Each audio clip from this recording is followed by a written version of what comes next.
ધંધાને એમને આ નિવેદન આપ્યું છે, કયા કારણોસર નિવેદન આપ્યું છે, કિરીટભાઈ સાથે ચર્ચા નથી થઈ, એટલે એ બાબતમાં મારે કોમેન્ટ કરવી એ હું અયોગ્ય માનું છું. પરંતુ એમનો જે કાંઈ પ્રશ્ન હશે એ પ્રદેશ પ્રમુખ, સીએલપી લીડર અને અમારા પ્રભારી પ્રદેશના આગેવાનો સૌ સાથે બેસી એની આરે ચર્ચા કરીને પ્રશ્ન ઉકેલાશે.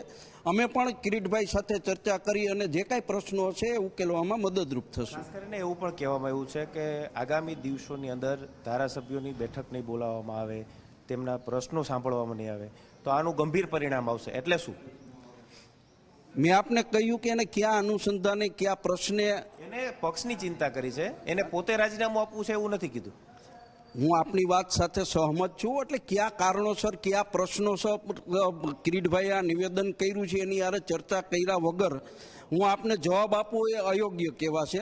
પરંતુ કિરીટભાઈ સાથે ચર્ચા થયા પછી હું બે ધડક જે કાંઈ પણ વાત હશે મીડિયા સામે કહીશ. ભાઈ, અવારનવાર જ્યારે પણ કોંગ્રેસના કોઈ ધારાસભ્ય રાજીનામા આપે ત્યારે પક્ષ તરફથી કચરો છે, જતા રહ્યા, કચરો જતો રહ્યો, આ પ્રકારના જે નિવેદનો આપવામાં આવે છે. આની સામે કિરીટભાઈ પટેલે એવું કીધું છે કચરો હોય તો ઘરના ખૂણામાં સાચવી પણ રાખવો પડે.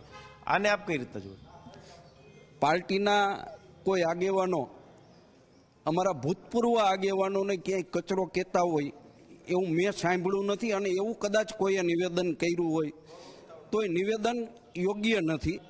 આવા નિવેદનો કરવા ન જોઈએ. અને પાર્ટીની અંદર કોઈ કચરો નથી.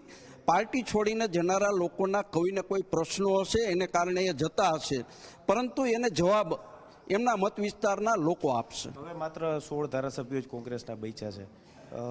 આ પ્રકારની પરિસ્થિતિ જો ભાજપમાં હોય તો સંગઠનની બેઠક બોલાવી લીધી હોય, આ પ્રકારનું નિવેદન પણ કિરીટભાઈ પટેલે આપ્યું છે. આ નિવેદનને આપ કઈ રીતના જુઓ છો? અમારા પ્રદેશ અધ્યક્ષ રાજ્યસભાના સભ્ય છે અને કોંગ્રેસ પાર્ટી લોકસભા અને રાજ્યસભાના એની જે કમિટી છે એ કમિટીના ચેરમેન પણ છે. કઈ રીતે લોકસભા રાજ્યસભાની અંદર પ્રશ્નો રજૂ કરવા, શું રણનીતિ અપનાવી, એટલે સ્વાભાવિક છે કે શક્તિભાઈ ત્યાં હશે. શક્તિભાઈ આજ સાંજ સુધીમાં ગુજરાતમાં આવવાના છે એવી વાત છે, અને આવ્યા પછી 16 ધારાસભ્યો સાથે બેઠક કરી અને પ્રશ્ન જે કાંઈ હશે એ ઉકેલવાનો પ્રયત્ન કરશે. પરંતુ હવે મને વિશ્વાસ છે કે 16માંથી એક પણ ધારાસભ્ય પાર્ટી છોડશે નહીં. વિમલ ચુડાસમા સોમનાથના હોય, અમરેલીના અમરીશ ડેર હોય અથવા તો રાજકોટના લલિત કગથરા હોય, આ તમામની એક એવી ચર્ચાઓ ચાલી રહી છે કે તેઓ કોંગ્રેસ છોડીને ભાજપમાં. તો આ સાથે બુલેટિનમાં રોકાઈશું એક બ્રેક માટે. આપ જોતા રહો Zee 24 કલાક.